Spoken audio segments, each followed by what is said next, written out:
In our discussion, to say a couple words of these. Political office, government service, it's not easy. It's a challenge. There are a lot of problems, reporters and people question you. You have people who don't like decisions you make, people concerned about your direction you're taking. And then we have 4 people tonight who said they want to serve us. And I consider it a great call of service. They want to serve us as a leader in our county executive. They wish to help us do a better job in Montgomery County. Montgomery County's got a lot of, frankly, blessings, but also has a fair amount of struggles and suffering. They don't want to speak about that. And tonight's forum allows us to think about how these 4 candidates can help us not just do the things that take care of those who maybe have, but take care of also those who don't have so much. So I want to begin by thanking the 4 candidates for their service, government service, and for their leadership. It means a lot that you wish to run, wish to put your name, your hat in the ring, and yet they realize only one's going to become county executive. A lot of work, a lot of energy. But they just came faced with another forum. And they're doing their work all afternoon. Why? Because they like to serve. So thank you again for coming, and thank all of you for coming. It's a chance to celebrate in a special way our belief that we're part of helping to elect the best possible people to lead us and guide us, not just for our county, but also for our whole community. Again, thank you all for being here as well. The forum's pretty simple, frankly. I'm in a moment ask each of the candidates questions. The same question I'll ask you 4 times, but don't need to repeat each time. It's in the programs. And again, I'm going with Bill and then Doug, then Ike and Jim. We'll go across. Second question I'll leave off with Doug, then Ike and so forth. The third and fourth. The 5th question, 5 questions. Begin again with Bill and across the board. So each one have 3 minutes to speak. There's someone here who's going to give them the time frame right here. Okay, so you can see that. We'll 30 second warning, and hopefully keep close to that. Okay, and we'll be able to go through each question. At the end, there'll be a chance for each of our candidates to give a 3-minute summary. There'll be some closing brief comments from myself, closing prayer, and we'll have some refreshments to give you a chance to speak again first. So hope it's a good night. Looking forward to a chance to hear and reflect upon the different skills and views and talents of each of our candidates. I'd like to introduce my candidates one to you. I'm going to just read what I can, what they've given to me to read. Bill Andrews, first of all. Bill is serving his 4th term in the County Council. As a former president of the council, he chaired the council's Public Safety Committee for 14 years. He was the lead sponsor of the county's living wage law, the region's first smoke-free restaurant law, 2009, 2012 laws expanding county job opportunities for people with disabilities. He is the lead sponsor of the bill to establish the region's first public finance system for local elections. Councilmember Andrews holds a master's degree in government administration from the University of Pennsylvania. As a former executive director of Common Cause Maryland, he's the first director of the county's American Corps program. Please welcome Bill Andrews.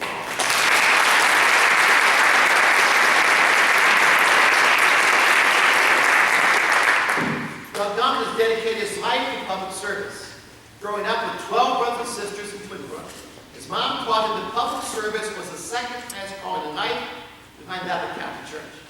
He served as county executive of Montgomery County from 1994 to 2006. He's running because he feels the county needs hands-on leadership to get things done, ensure our future is brighter, our past is big. He's a lifelong parishioner of St. Mary's Catholic Church in Rockville. He's been married for 34 years to his wife Barbara, who has raised 5 children. God, welcome. Please welcome.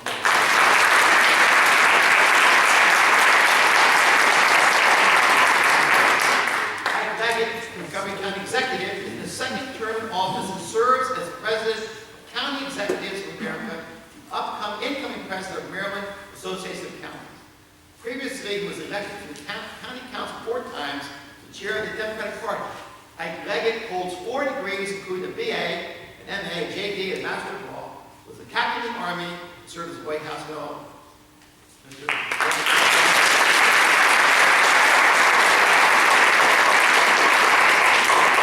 Last but not least, Jim Sheldon has been a resident of the county for 25 years, moving from New York to work in the United States Justice Department as an attorney. In New York, he was assistant district attorney to Bronx and chief of the Homicide Bureau. He prosecuted David Berkowitz, the son of Sam, killer of the 3 Crossroads, and became an assistant attorney general of New York. The Justice Department has been law practice in the county for 17 years. Welcome.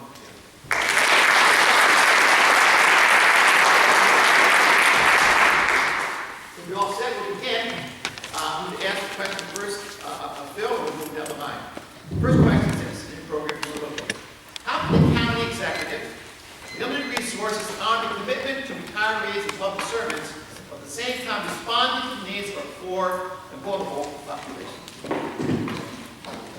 I'm going to stand so I can see all of you in the back, and I'm going to project. Can everybody hear me? Yes. Very good. All right. So the question really is, how do we remain a progressive county while keeping our obligations to those who have worked for the county? How do we maintain that? And it is a fundamental question, because the key driver in our county budget are salary and benefit costs. That is about 70% of our budget. So it is incumbent upon the county, and the county executive plays the key role here in proposing a budget and in negotiating contracts with our county unions to make sure that they are sustainable, that they are wise, and that they are also affordable in the short term. And I have a record in my years on the county council in voting for contracts that are sustainable and in opposing those that are not. And I will give some examples of that. In 2005, I was the only council member that opposed a labor contract that set retirement for firefighters at 20 years, which I felt was unnecessary and very expensive. And we want our firefighters to stay with us, not to leave after 20 years. So that, I think, was a very poor proposal. In 2009, when I was serving as council president, and we were going through the Great Recession, making all kinds of very difficult decisions. It was the first year in 15, 16 years that our county government budget was less than the previous year. I made sure that as council president, we protected the folks from being laid off. We did not want to lay people off, because that would have created more harm and build disparity. We wanted to make sure we maintained our social services, protect the safety net, because those services increased, the need for them increased during that time. And we didn't want to raise tax rates because people were being laid off or having their incomes cut, and that would have been very difficult for them. And we did that by canceling a pay raise that had been scheduled that saved $125 million. But at the same time, I led an effort that was successful in the following year in repealing a provision that had come over from the county executive that said that we were going to pay pensions as if we had afforded the pay raise, as if the pay raise had actually been paid. It hadn't. And so we shouldn't base pensions on pay raises we can't afford, because we do have many needs in this county. We have many people who are poor, and that's an increasing number. Our farms rate in schools is now 34 to 35%. Students eligible for free and reduced meals. We have many people in our county who need assistance because they have disabilities. I look at the laws that have expanded job opportunities for people with disabilities in our county, and this is something that many of you in this room have long supported and worked for through the Catholic Church. It's a long tradition of looking out for those who need a voice. So I look out for those folks who don't have a voice at the table, who don't have PACs to represent them, who don't have lobbyists to represent them. Then we need to think about who's not in the room, who's not in the halls of power when we're making our decisions. And I do that. Thank you for your time.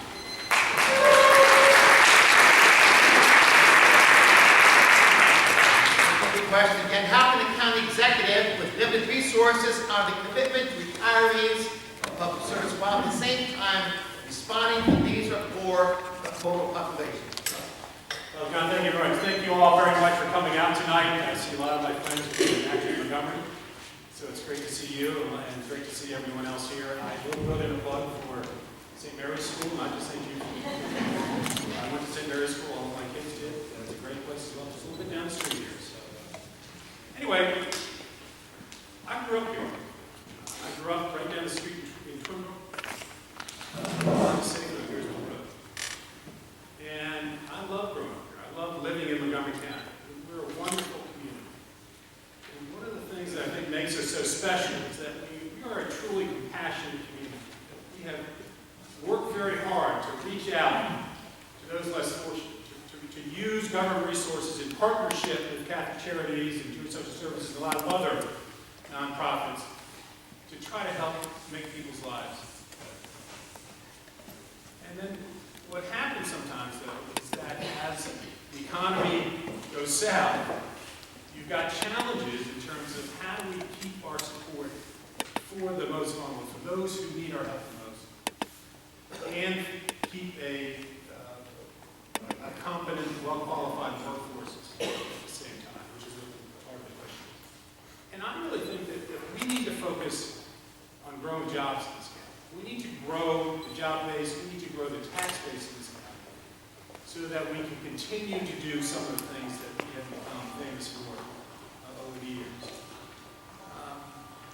Since last July, Montgomery County's lost 13,000 jobs. Another 19,000 people have quit looking for work because they've given up hope.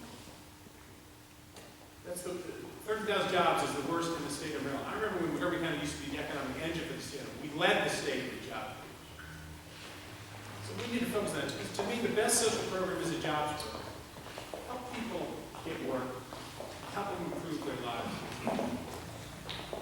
And I've got a plan to do that. My plan is to focus on the innovation economy, to focus on startup companies, make us the center for startup businesses here in Montgomery County.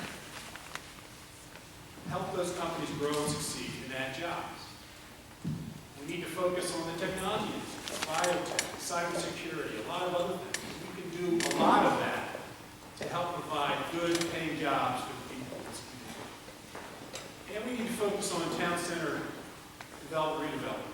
I was the one who led the effort to revitalize downtown Silver Spring. Worked very hard at that. And it's a great success. We need to focus, I'd like to see us focus on Wheaton as the next major revitalization area for this county. I think it's Wheaton's time. We need to say this is a major priority for the county and help create jobs in the Wheaton area as well. So thank you all very much.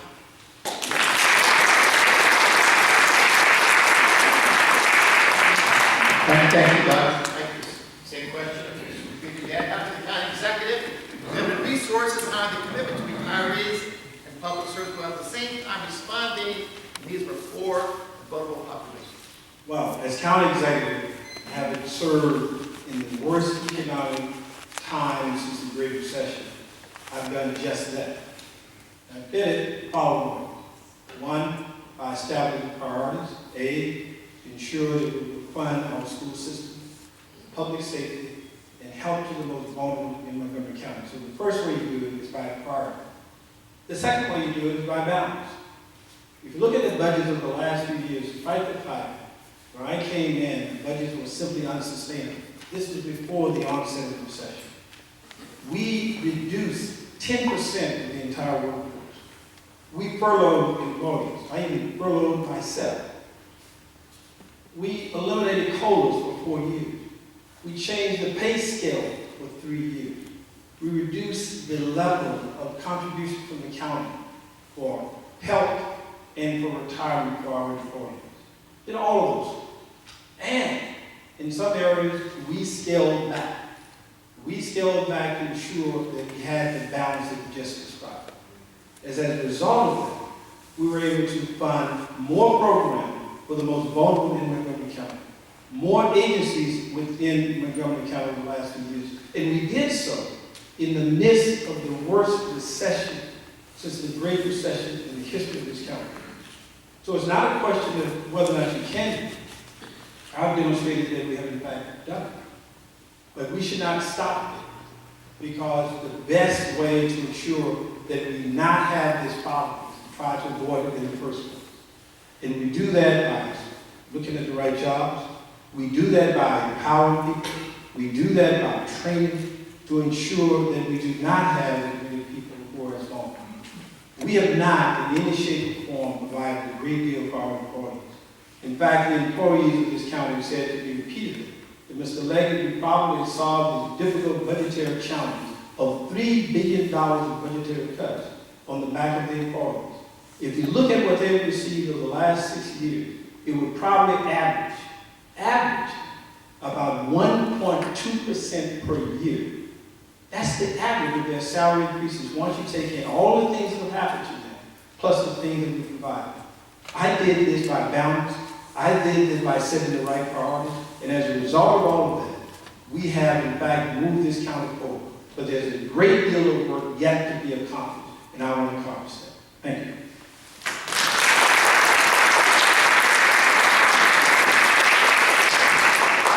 Again, how can the county executive build resources on the commitment to retirees and public servants, at the same time responding to the needs for poor and vulnerable populations?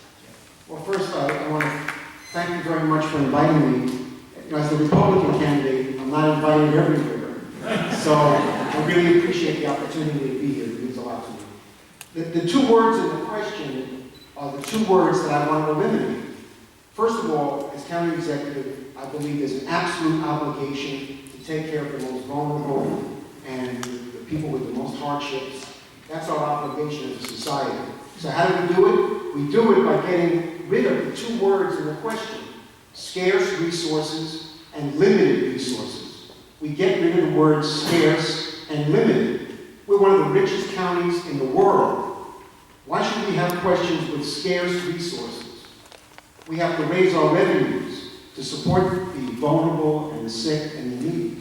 How do we do that? Well, on day one, if I'm fortunate enough to be elected, on day one, I'm going to do everything I can to privatize the liquor industry in this county. Now, I'm going to repeat this twice. We are the only county in the United States, repeat, only county in the United States that owns and controls the liquor stores, the warehouses, and the distribution assets. I want to privatize the liquor stores. I want to sell this off to the private industry. Reports have been written that we can initially recoup $50 to $100 million from the sale of these assets. Maybe even increase the number of stores. I think it's about 25. But if you own a liquor store, you're set for life. And we should not, I'm morally opposed to our county being in the liquor business. I don't know why we are, so we can privatize that and help to do away with the word scarce by doing that. Secondly, we don't want to take money out of people's pockets in terms of taxes. We have to bring in business. I'm a business-friendly Republican. Our county has a reputation of not being business-friendly. How do you do that? You recruit companies. You tell them, we'll make you offers you can't refuse. When a company moves here, they have a lot of startup costs. They have to build buildings, they got to pay for relocation. So what you do if they need help and you want to attract them, you give them tax incentives for a number of years so they don't have to pay huge taxes and fund the relocation. If they need a road built into their facility, you build them a road. In other words, you recruit business. It may cost initially county funds, but it pays off. So by raising revenues, we can take care of the needy and the helpless. And by doing it, we have to be creative, attract business, sell off the liquor stores, and do away with the words scarce and limited. Thank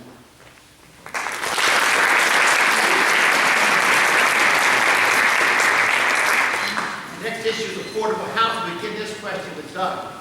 2012 draft housing policy states over the next 10 years, 1,000 units for permanent supportive housing for homeless, medically vulnerable, or needy.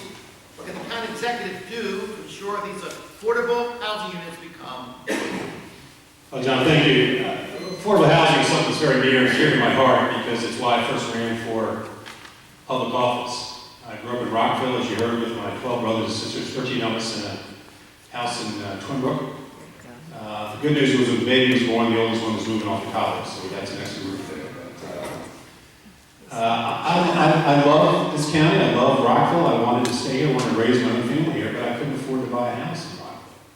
So I ran for Rockville City Council on the affordable housing platform and said, we've got to do some things to help children who've grown up here stay here. And we were able to do that, and then when I became county executive. And the great news with that is that Montgomery County has a tradition of support for affordable housing. We're a national leader in modern place dwelling units and transfer development rights and a lot of other areas of providing affordable housing for the people of this community. And again, it's part of that compassion that we have as a county. It's part of our culture in this county. So I was proud to build on that as county executive. And we averaged 3,000 affordable housing units either maintained or retained or created in my time in office, 3,000 years, and 36,000 over the 12 years. It's a lot of work that went into that. And one of the ways we did it was we had a housing initiative fund, and I fought to get a dedicated funding source for that with Action Montgomery, with AIM. And if I remember correctly, I think it was you and I who were the only two who supported it when I first approached the subject. But we kept working and we got council support and we made that a law. And that is in the first year we doubled the amount of money going into the Housing Initiative Fund. That has enabled us to provide a level of resources to help partner with the private sector. Because we can't do this on our own. It can't all be public housing. It's got to be the private sector with density and incentives and other things to help them get affordable housing built in our community. And I want to see us continue to do that, continue to support the Housing Initiative Fund, continue to find ways to partner, and really we need to look around our metro stations and try to increase the supply of housing there, particularly for our younger people, as a way to get more affordable housing here in Montgomery County. It's an issue that has affected us because we are a very successful county. It's become difficult for many people to afford to stay here, to come here, and we want to make sure that we've got a wide range of housing opportunities for everyone in this community. Thank you very much.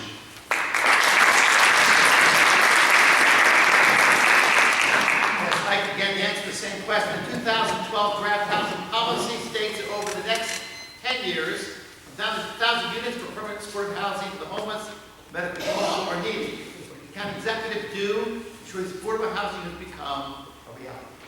Well, Doug is correct. He and I stood alone some years ago in advocating for affordable housing, a dedicated fund for affordable housing, the Housing Initiative Fund. But I want you to look at what I've done in my time in office with that fund.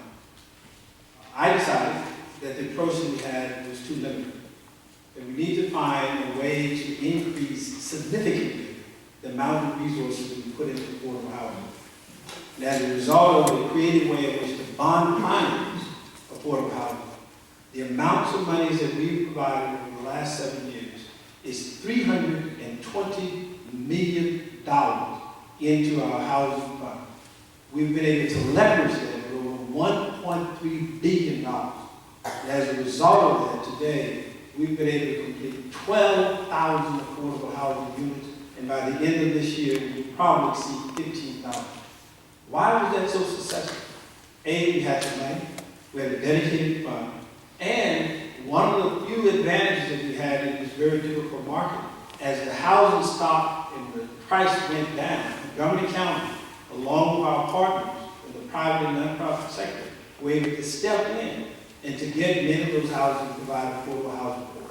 So it's an area in which we've had a great deal of success. But despite the amounts that we've provided thus far, the need continues to rise. And so this is simply a step in the right direction, but we still have a very long ways to go. Now, for special need housing, we need to work more with the private sector. We need to make sure that we help fund those organizations that are best equipped to provide the housing we need. And it is expensive, especially for the most vulnerable. Let me give you a decision that I made just recently. That decision was for the new progress place in Silver Spring. We decided not only to provide a progress place so that we provided food for those who are in need of food in that area, but we wanted to provide PLQ, personal living quarters, so that those are most vulnerable, the chronically difficult people to get to for homeless, that we would have personal living quarters above that station. And as a result of the decision that I made, we are now going to build, I think it's 21 units above that location. But here's the cost. It will cost this county $160,000 per unit. And when we looked at it, we evaluated it over a period of time, we thought that this was the thing to do in order to make certain that we get to a very vulnerable population. So what I'm saying to you is that I've done it because we increased the stock, I've done it because I made a tough decision, and we will see continued positive results as a result of the decisions that we've made.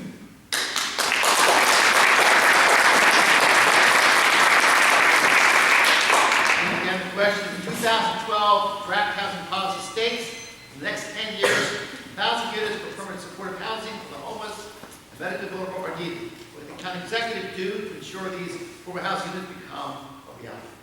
Well, we do need those units, so I agree with the amount that we need, and it's important. But before I spend your money, your tax dollars, on these very expensive housing structures, I would work with developers, the private sector, to encourage them voluntarily through incentives to build their luxury buildings, at the same time putting aside a certain percentage of affordable housing. I don't think you can mandate affordable housing units and a percentage of what they build on the developers, because they'll say thank you, but no thank you, and they'll start building in Arlington and Frederick and Howard County, where too many of our young and middle-class families are moving. So to me, obviously, in a dire need, you have to expend county funds. But my priority would be to work with the developers who want to come in and build, luxury apartments, condos, which is fine too. That attracts the kind of people we want to live in this county. But at the same time, working with them, encouraging them to build the buildings they want to build, but also contributing a certain percentage of their units to affordable housing. I'd rather see the private sector build them than you all with tax dollars. So yes, we do need the affordable housing, but the private sector, to me, is the first place to look for a solution.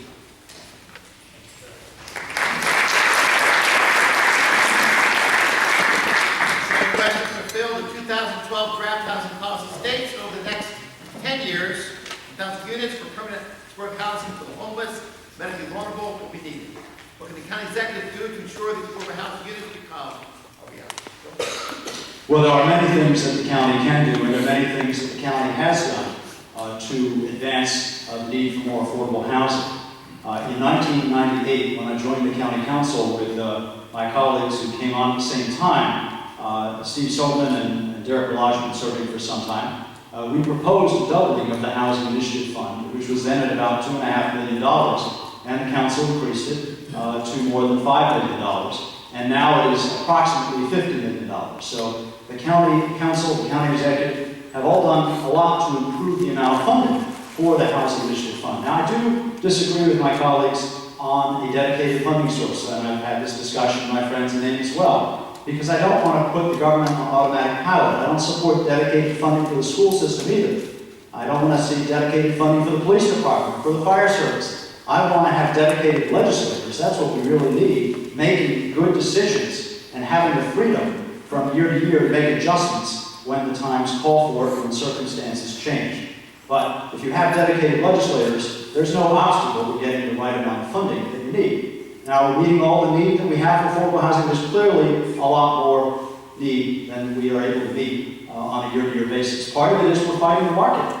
Developers want to build luxury houses. That's what we see all over the place. They're not building communities like Pembroke anymore, where Mr. Duncan grew up, or the area where I grew up on Flyers Mill Road, next to Oakland Terrace. The three-bedroom, modest three-bedroom homes. They're not building those, very rarely. So we do have to, and we have passed laws like the moderately priced dwelling unit law, which was passed back in 1980, that really does work well in setting aside 12.5% of units for moderately priced housing. Now, we also improved that law a few years ago because a lot of those units were expiring, and we lengthened it greatly. So now they are in effect permanently affordable housing. The other thing we need to do is make sure that in our master plans that we anticipate what can happen when we add different facilities. For example, the Proto Line, which is a very needed transportation project, is going to be built in the next few years between Bethesda and Silver Spring.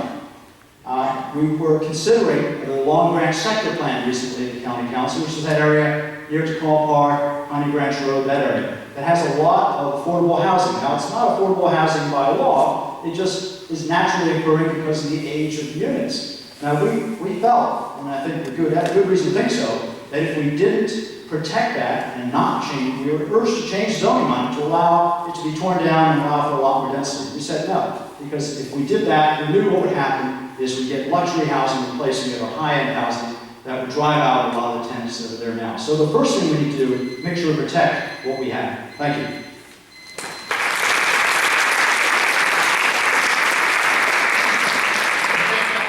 Great answers so far to two good questions. Here's the third question. Begin with Mike this time. This is on workforce issues.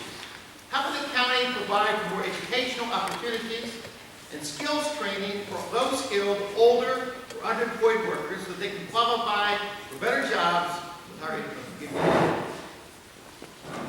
Let me explain this by way of a short story. Some years ago, there was a lady in our neighborhood that cleaned houses occasionally. And she stopped at my doorstep and near the holidays. And we needed some assistance and support at the time. And we decided that we will hire her for at least a period of time. Very hard worker, dedicated, committed. But she spoke very little English. In fact, when she was making the pitch, she had a card and a sheet of paper that she provided outlining the things that she would do and the cost of it. That was her pitch. And so later, suggested to her that she go to the English class. And over at junior high school in Silver Spring. The lines were long, no available space, she couldn't do it. It took her almost a year or so to finally find a class that she could attend. As a result of that, she was able to speak and to write in English. And over a number of years, not only is she working, but she now has 24 employees that are working for her company, that are cleaning a number of houses, not only houses, but doing a number of other jobs as well. From light construction to painting and to a variety of things. I remember that. And as a result of that story, one of the things that I recognize for a large segment of people in this county, they do not have the ability to speak English. And it's a key to success and opportunities for a large number. And so I have provided additional resources in our budgets over the years to provide this English training as a result of the experiences that I've seen that help many of the older workers and people who are challenged in Montgomery County. There are great opportunities that are out there, but unless we are able to provide that key, that connectivity, it will be very difficult for them to attain. Other part of it is transportation and providing opportunities around this area so that they can get to one job to the other and back home to their kids. We provide for older workers a fare through various agencies in the county to help those who are disconnected from jobs. But it is not, it should not be the sole responsibility of government to find the job. We should assist those organizations who are best able to do so by the resources that we provided in the past and we provide now, that I believe that we should continue to provide in the foreseeable future. Thank you.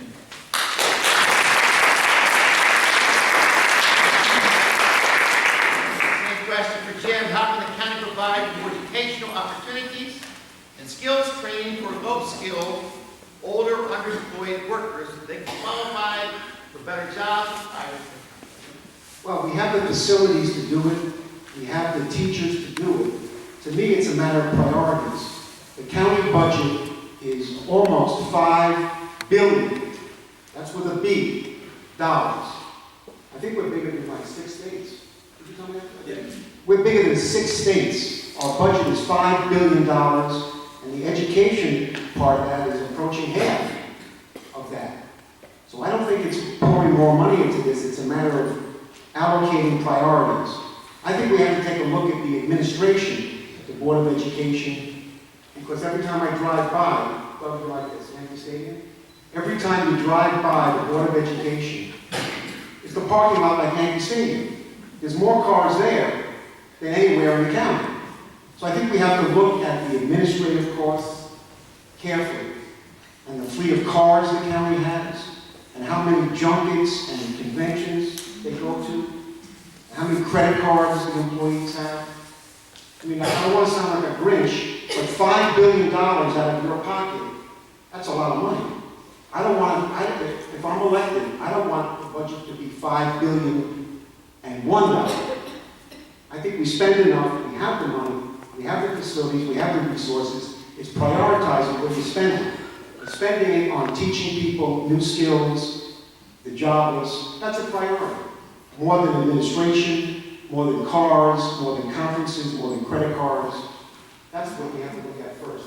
Then if it's not there, then you have to make allocations from other departments to education. But I think there's plenty of money to do what we have to do.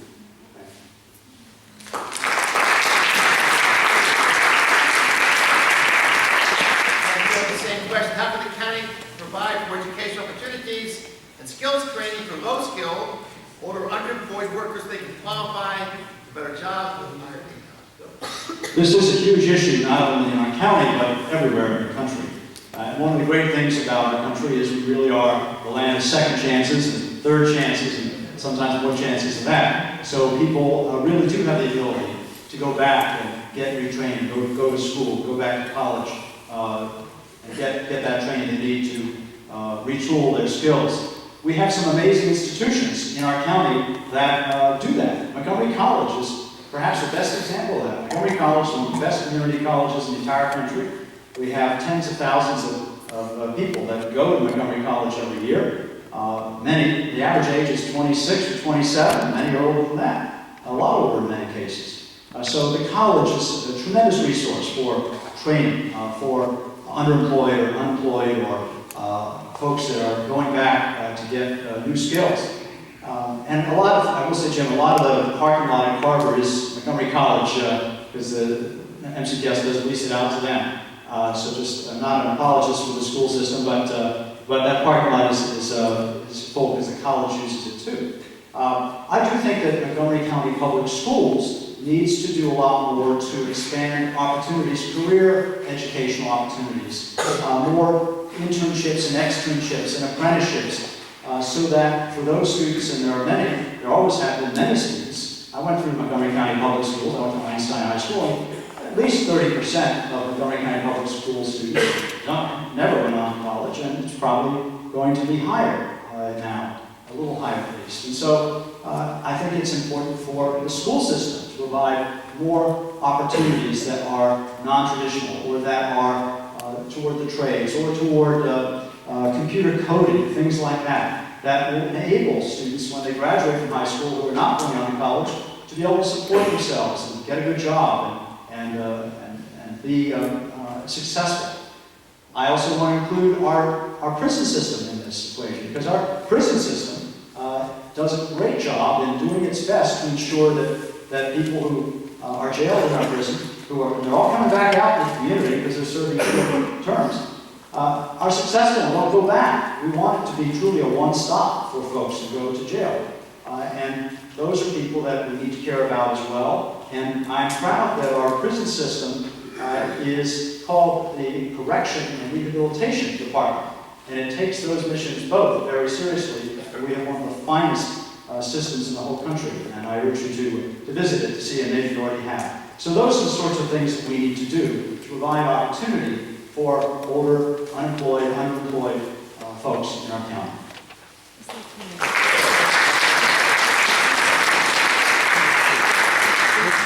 How can the county provide for educational opportunities, skills training, remote skills, older unemployed workers, and qualify for their jobs or income? Thank you. As I said before, the best social program is the jobs program, but if you want upward economic mobility, you need a sound educational system in your community. And that's why our public schools are my top priority as county executive. I think when you have great schools, you have a great county. When you have great schools, you get a better educated workforce, you get safer neighborhoods, you get better quality of life. So we need to make sure that our schools maintain the level of excellence that they have had over the years. And right now we're seeing an achievement gap that's widening. Our Hispanic and African American students, or students living in poverty, aren't doing as well and are doing worse actually compared to the white, Asian, and higher income students. So we've got to make sure that we focus on closing that achievement gap so that every child in this county can get a quality, a world-class education. And that doesn't mean that you're going to go off to college. As Phil said, it means that we need to make sure that you're able to get the opportunity to achieve your potential, achieve what you want to do with your life. Some of that is you go to college. Some of that is you go into a vocation. Some of that is you go into the military. So we've got students with different needs, different aspirations, and we've got to make sure we're meeting the needs of all of those students. In terms of the older adults who are looking for work, we talked about Montgomery College, we talked about the workforce development programs we have in the county, we talked about the partnerships with private nonprofits as a way to help train and educate these people. And I think clearly all of that's very important. But one of the most important things is you've got to have a growing economy. You've got to have an economy that's adding jobs so that people don't give up hope and drop out of the workforce, that people are able to achieve that upward economic mobility because there are jobs out there available for them to do that. And again, we've got to focus on the innovation economy. We've got to focus on our town center development and redevelopment. We've got to focus on our technology industries here in this county as a way to spur that job growth so that people can achieve their dreams. Thank you very much.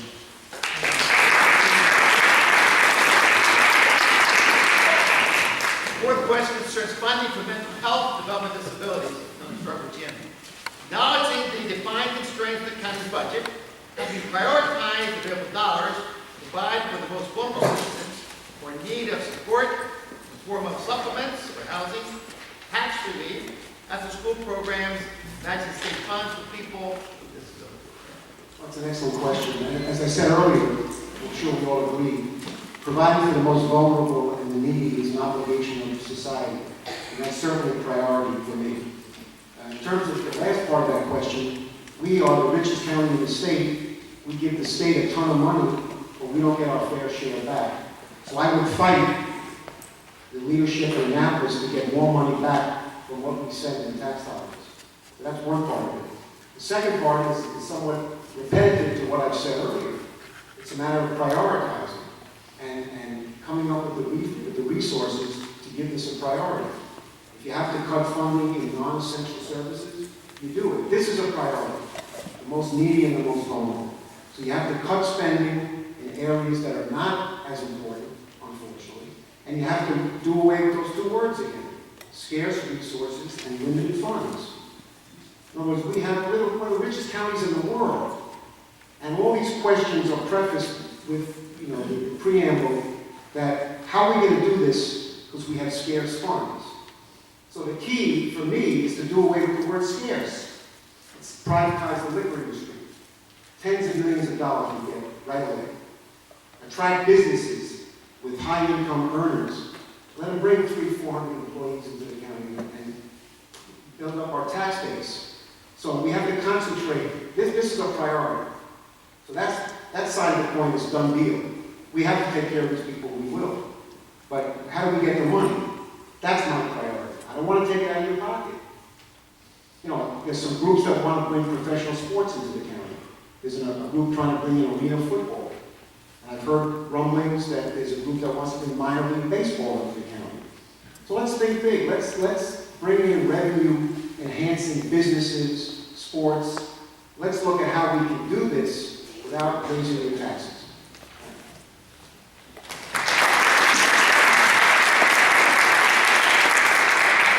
Question, you're acknowledging the defined constraints of the county's budget. Have you prioritized available dollars to provide the most vulnerable citizens or in need of support, form of supplements for housing, tax relief, after-school programs, matching state funds for people with disabilities? Well, I wish it weren't so, but scarcity is one of the laws of life, and limited dollars are what we always are dealing with. So we have to make choices in every budget. The budget is about the choices we make as a community from at least year to year, if not longer. And one of the most important obligations of an elected official is to figure out what's in the long-term public interest and ensure that you're doing that as much as you possibly can. And you have to balance the desire to say yes with the reality that you can't tax beyond a certain level before it really has a negative effect on people. So that is the balance that you always face as an elected official. Now, the county council and the county executive have to think broadly, because we have agencies that come before us, whether it's the school system or whether it's the parks or whether it's the police department, that are going to want to have more than we can afford. We have to balance that each year so that we are meeting the needs of all of our people and not driving folks out because they can't afford to stay here because the taxes are so high. So that is a real constraint. I've knocked on 18,000 doors in this county in the last 15 months, and I hear regularly people say, I don't know if I'm going to stay here in the county. Now, the people that we have to pay special attention to are the people that don't have the ability to come before the council themselves. And that certainly includes many people with serious or very substantial disabilities. Those are folks we need to be very mindful of And we have to remember when we legislate who isn't in the room, and who does not have a lobbyist, who does not have a PAC, or who doesn't have the time to bird dog the county council. And you know what? People shouldn't have to do that. They should be able to elect people to office and be confident that they will do their best, at the very least, to represent people and look long-term for the public interest. Part of what we need to ensure that, or at least to increase the chance that we have a truly representative government, is to change the way campaigns are financed. And that's why I introduced public financing for county elections, which, if we adopt this, and my colleagues are all co-sponsoring it, would be the first local public financing system in the region and would greatly reduce the impact of big money in politics. And that's such a huge problem at the national level, but it's a problem at other levels too. That's really important because politics is very driven by who is lobbying, who is giving at campaigns. And that's the reality, and we can do something about it by attracting candidates to participate in a public financing system. That will help the poor, that will help people who don't have a voice, including people with disabilities.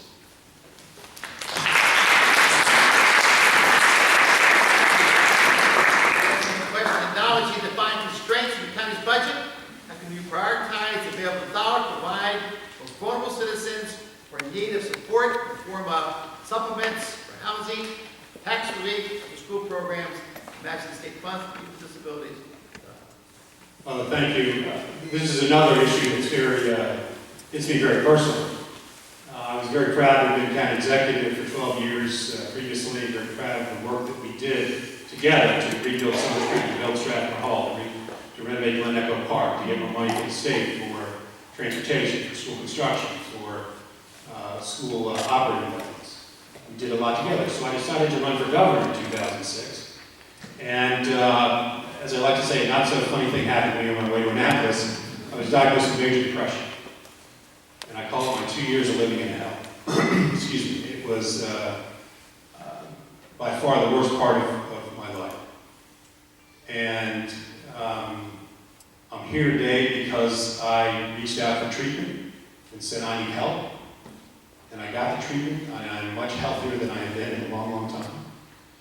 And I talk about this some because within a week after I made the announcement that I was pulling out of the governor's race because I was suffering from depression, the Mental Health Association of Montgomery told me that 1,000 people called them looking for treatment. So my sort of public service announcement as part of this is, if you're suffering from depression or know someone who is, or you think someone is, please get them to treatment. Please try to get them to seek treatment, because you don't have to feel miserable. Treatment works. I'm living proof of that. What I would like to do for this particular issue, and it sort of relates back to the special needs housing that we were talking about earlier, is that this is a growing population in our community. The number of autistic children is growing across the country. It's growing in our county. And what I want to do is make Montgomery County a national model for how we work with people with special needs. And I'm going to create a task force to give us the blueprint to do just that. Because it breaks your heart when you talk to parents of some of these kids who say, well, gee, I'm good through the age of 21 because the schools are legally responsible. But after that, where do they work? Where do they live? God forbid I die. Well, what's going to happen to them? And I think we need to make sure that because this population is growing, we need to make sure that we're doing everything we can, not just as a government, but with the private sector, with the nonprofits, with the Catholic Church, with others, to help make this a welcoming environment for people with special needs. And again, I'd like to see us lead the country in terms of how advanced we are in terms of providing employment, in terms of providing housing and other things for these people. So thank you very much.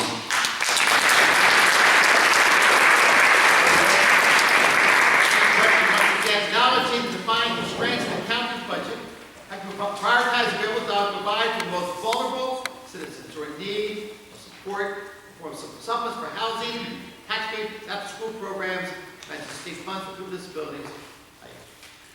The late Hubert Humphrey once said that you judge a government or society by several things. One is how you treat those in the dawn of life, how you treat those in the twilight of life, how do you treat those in the shadows of life? The mentally ill, the developmental disabilities, they are far too often in the shadows. And what I've worked to try to do over my years in public service is to bring them out of the shadows, to make sure they have hope, they have the support that they need, and that the government that I need will in fact respond positively. And I've known and believed for a number of years that I have been the answer, but I don't. I believe that given my involvement that I've seen just about everything as it relates to it. I've served, for example, on the Jewish Federation of Group Homes Board of Directors. I'm familiar with the issue. But at one of my aides, Chuck Short, some of you know, worked for me and also worked with Doug at one point, said to me one day, he said, let me take you to a program that may not be quite that familiar in the early part of my administration.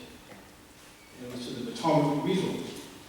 He had a program on a Sunday morning that provided a respite for the families who brought their adult children and adults and children to the facility so that they could simply take a little bit of time off to go shop. And I was just amazed at the program, what it was doing.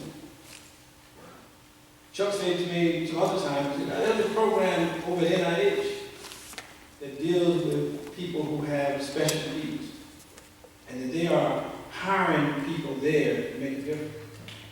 I went to NIH and looked at the program and I said, Montgomery County should be a model. So I'm going to bring Project Search to Montgomery County and institute it there as well. Model is the story.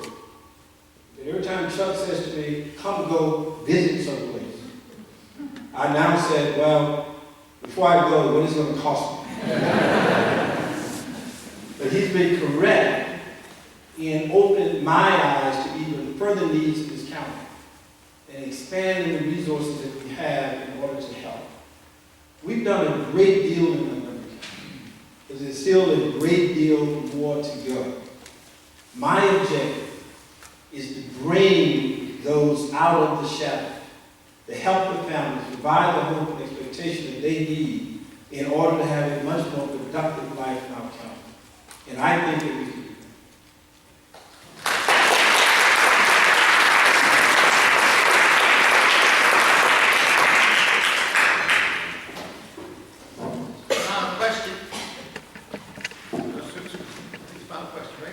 So this is on Purple Line Construction. Regional cooperation, economic and transportation benefits will be some of the positive effects of construction on the 16-mile Purple Line extending from Bethesda, Montgomery County to Carrollton, Bridgewater County. However, what will you do to mitigate the negative effects of displacement of poor communities in this way? Again, we'll go down the line. Go. The Purple Line is a much-needed transit project, and it's been in the works a long time, and it's finally going to get going in the next year or two. Construction should actually be done in the next 7 years or so, if all goes well. So that's good, but as the question notes, if we don't take action to anticipate displacement that could occur if you have rezonings or if you have a lot of very expensive development built along the stops near the Purple Line, then you could see that negative impact. And so the council is very aware of this, and we took action just a few months ago to ensure that in the long-range sector plan, which is in the Tacoma Park area, that we don't have an opportunity for developers to knock down the existing apartments that are there and put up much more dense and almost certainly high-end housing that would be too expensive for most of the folks that are there now to afford. So that is the type of thing that we can do to address potential negative impacts on existing housing.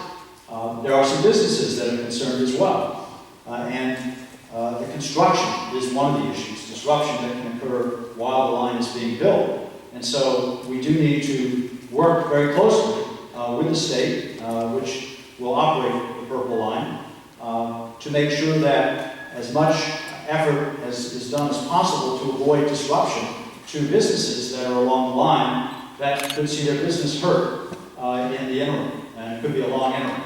So that's real serious, because for small businesses, the margin can be so small in terms of the profits that a bad few weeks or months could result in the loss of the business. So we need to make sure we also are doing everything possible there.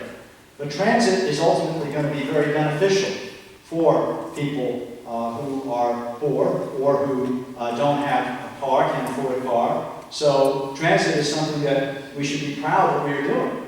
The Purple Line will be a real help to people without a lot of means, as are other parts of our transit system, our ride-on system, which is an excellent system, and which we have kept very affordable. In fact, I proposed back in 2006 the initiative that we still have in place now that provides free ride-on service for seniors and people with disabilities in those midday hours, so that we take advantage of the excess capacity we have on ride-on during most of the middle of the day, and that we encourage people to use it who otherwise might not, to get out and fight that social isolation and get out and socialize. So that is something that we have done and can continue to do. We also need to go forward with the Quarter Cities Transit Way, which is another transit project, but that's in the Up County. That's very important for our communities. And bus service. So thank you.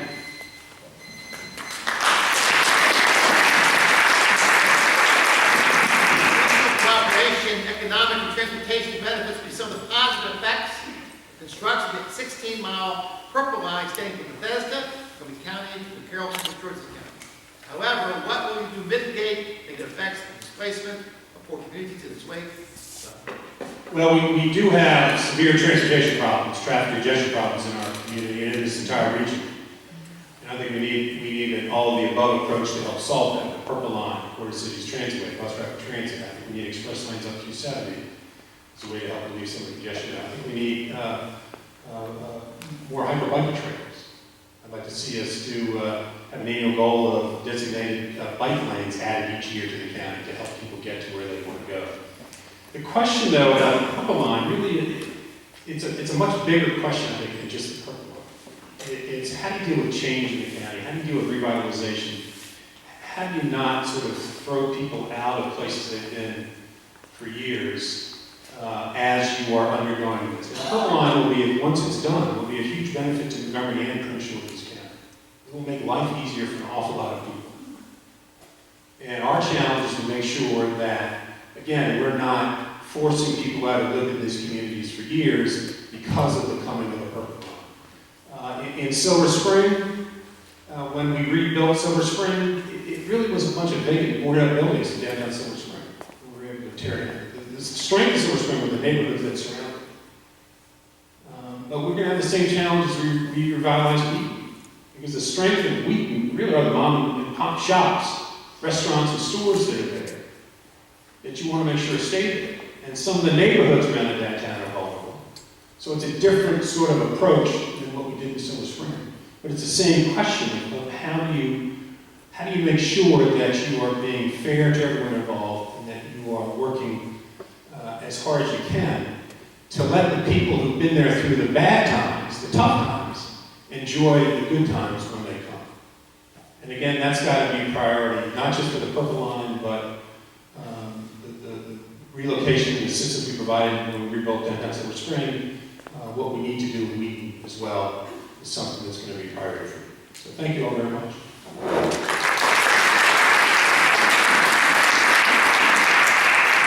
Regional cooperation, economic and transportation benefits will be some of the positive effects of construction of the 16-mile Purple Line in Bethesda, Montgomery County, Carrollton, and Georges County. However, what will you do to mitigate the negative effects of displacement for communities in this way? I think there are two things that we can do. First of all, most of the areas that we're looking at, especially the east part of Silver Spring, will probably look to rezone, to enhance, to build more. Because the justification is there because you now have transit that comes virtually to the doorstep. Concomitant with the redevelopment, it should be a requirement that you maintain certain existing facilities that are there, and that's the power I think that we have as government.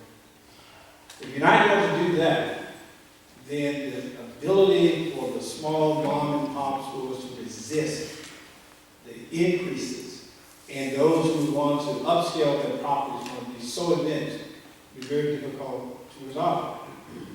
And the only other way you have, therefore, offset that is for the government to provide some help and support to help subsidize the increase in rents and fees that they would pay to get or to maintain the businesses in the new facility.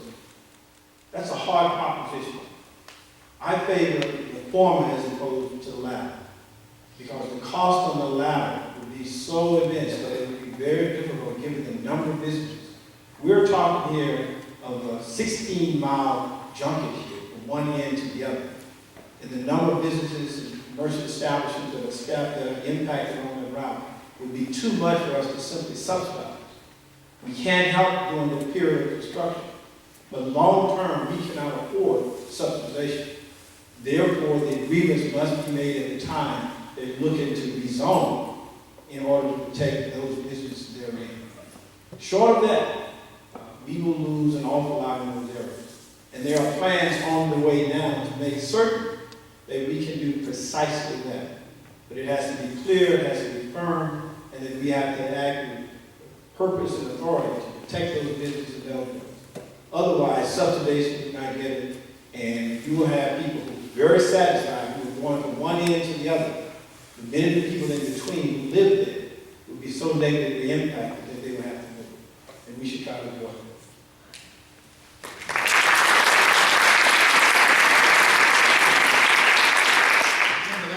Regional cooperation, economic and transportation benefits to some of the positive effects of construction of the 16-mile Purple Line extending from Bethesda and the county to New Carrollton and Georges County. However, what will you do to mitigate the negative effects of displacement of poor communities in this way? Well, first let me say, I'm not a fan of the Purple Line.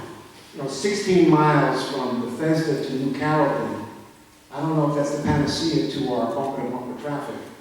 I don't know if it's cost effective. You know, I'm not in government, so I'm not privy to all the studies and cost analysis. But we're talking maybe hundreds of millions of dollars out of our pockets. I just don't know if a 16-mile rail line to New Carrollton is the answer. However, that horse may be out of the barn, that's the phrase. That may be out to, you know, maybe nothing to do anymore about that. But in terms of the people that are affected, well, these men and women who are getting these great contracts. I mean, I'd like to have a contract on that line. They have to contribute money, simple, to help reconstruction or relocation of business. You know, if you're getting a $75 million contract to do some rails, you can give back to the communities in terms of contributions. You know, government can't, you can't pick up the tab for all this. So the bottom line is I'm not a fan of the Purple Line. However, if it goes through, we've got to ask those that are making millions to help out. All this can't always come from our pocket.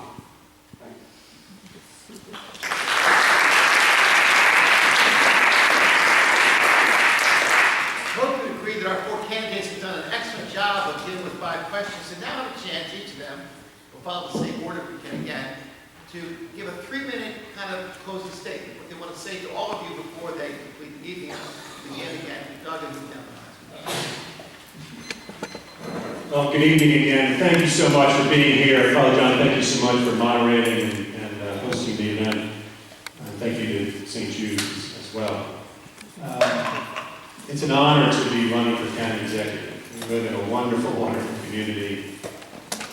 There are so many great things about this county, and I'm running for county executive to make sure that our future is as bright as our past has been. And to do that, we've got to address some challenges in front of us. We've got to widen the achievement gap in our schools. Our schools are overcrowded. We need to make sure that we make education the top priority. That we, as I said earlier, we guarantee that every child in this county can get a world-class education, no matter where they live, no matter what school they go to. In order to pay for that, we've got to get more money from Annapolis. We've got to fight harder to get funds back from Annapolis, and we've got to grow our economy. We've got to grow the tax base so we can lessen the tax burden on individuals. And then the third thing I want to do is I want to get our county government working for the people of this county. We're going to fix and open the Silver Spring Transit Center, which has been delayed for years, tens of millions of dollars over budget. I'm going to make sure that we're not spending money, public money, illegally financing campaigns as my 2 opponents have done. They were found in violation of state law, county law. county charter, county personnel regulations. And now they're appealing the judge's ruling. I want to make sure that we don't spend one more taxpayer dollar defending illegal government action. It's wrong. It's wrong, and it goes against the good government grain, the good government culture that we have here in Montgomery County. I would ask you to go to my website, dougduncan.com. I've got a leadership in action agenda that talks about ideas for schools, for infrastructure, for jobs, for the environment, for our quality of life. Please check it out and let me know what you think. Send us some comments. If you've got ideas of what else we should be doing, please let me know. And I ask for your vote on June 24th in the Democratic primary to be the next county executive of Montgomery County. Thank you very much.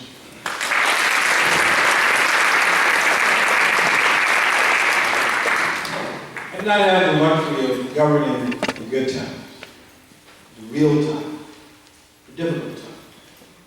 Inheriting 36% increase in the last 3 years of the previous administration before the onset of the recession.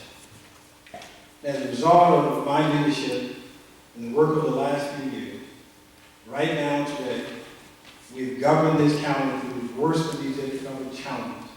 And we have now the highest financial reserves in the history of Montgomery County. I made tough decisions, the right decisions. I didn't have the luxury of making mistakes. I had to do the right thing the first time to get it right. We didn't have that luxury. We have balanced the budget. We are sustainable. Our schools are still from the top in the entire nation. Crime in Montgomery County today is 3 times below the national average. Our response time for fire and rescue services is greater. We've built and maintained more affordable housing in the history of this county. We have 100,000 jobs that are in the pipeline that are being developed right now as we speak. But the issues that you talked about here this evening went to something that is really at my heart. Because indicated earlier, I was not born and raised in a 3-room house, a 3-bedroom, 3 rooms, with 12 brothers and sisters in abject poverty. So when we talk about Catholic charities, we talk about the challenges we face, whether it's mental health, the health of the poor, the most vulnerable. I lived it. I lived in abject poverty for the good part of my formative years in my life. And as a result of the help and the support of others, people who helped me and my family, I stand here today as county executive of one of the most affluent, largest communities in all America. Not only county executive of Montgomery County, but the president of the county executives of America. So I understand the work that you do. I understand the things that you are doing to help others, because the same kind of work helps me. So when I talk about the poor, when I talk about the vulnerable, I'm not talking simply about some statistic. I'm talking about life that impact me and my family. And I am blessed to be here today as a result of the generosity and support of others. That is a reflection of what I believe in my heart and a reflection of what my government continues to do. Simply look at the record. The amount of support that we provided across the board in the worst of the economic time for the most vulnerable in Montgomery County is staggering. Please consider those factors as you evaluate the candidate for the election on June 24th. I seek your support. I hope that you will evaluate it carefully. Thank you.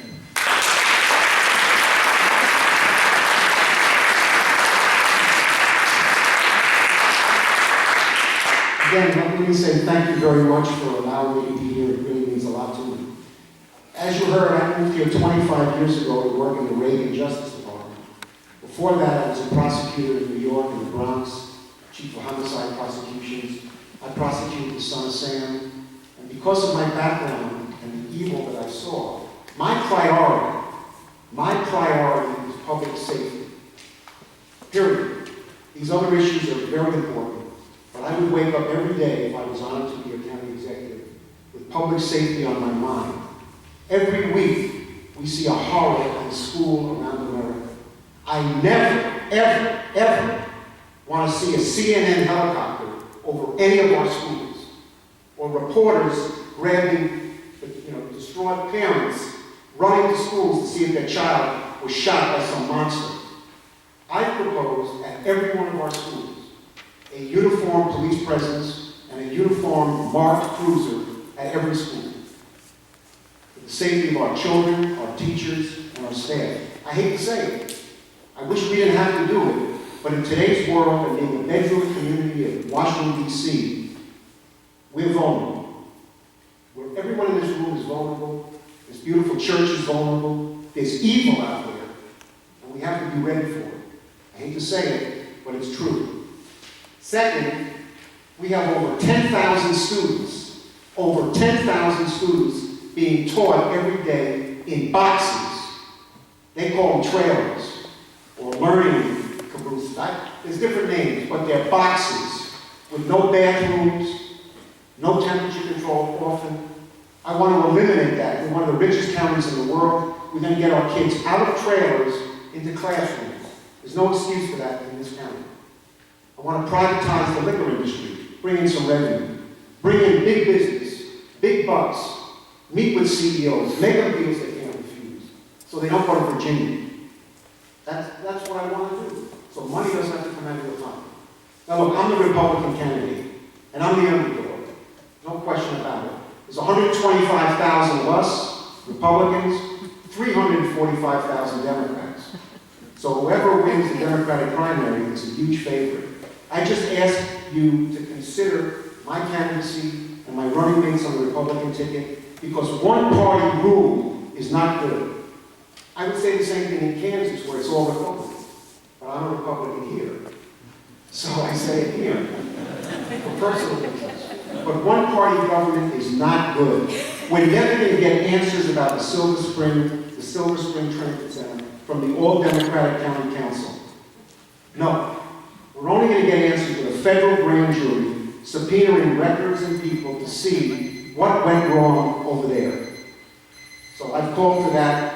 Please consider my candidacy. I really appreciate being here. Thank you very much.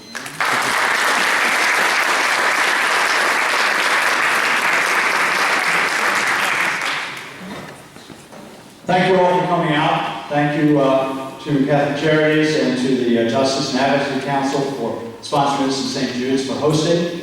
You have an important decision to make in just 2 months. On June 24th is the Democratic primary, in which the three of us here on this end of the table are running. And one of us will emerge as the Democratic nominee. And maybe you're thinking, well, that'll sound okay. And how am I going to make this decision?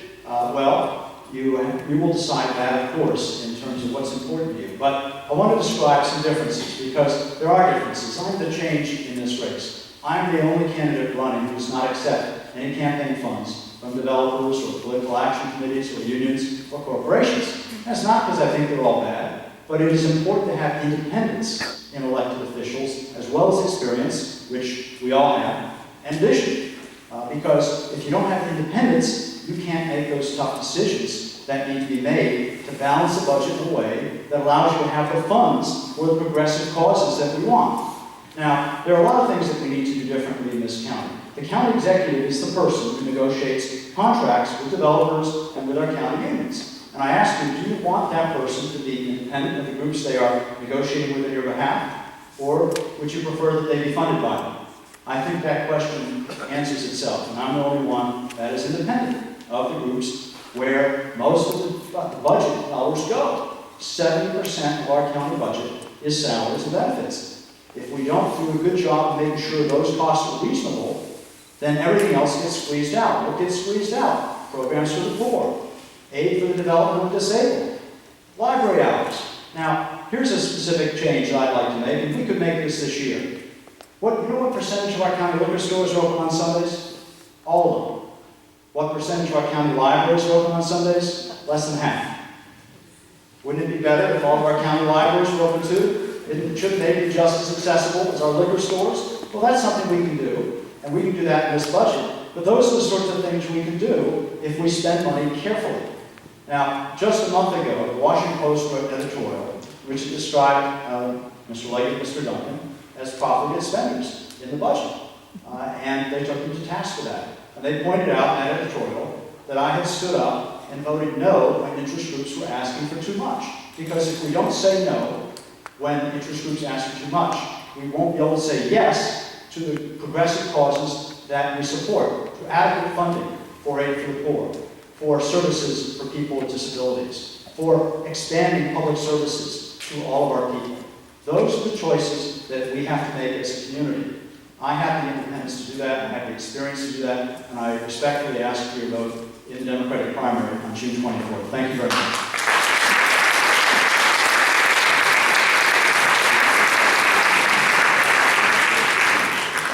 I don't know about you, but I feel great. I just think we heard really good answers. Different answers, not all the same, but really intellectually thought out, well-positioned positions about what they would do if they were elected an executive. I think it's a great gift. I want to just thank you all publicly again for your presence tonight. Thanks for being here.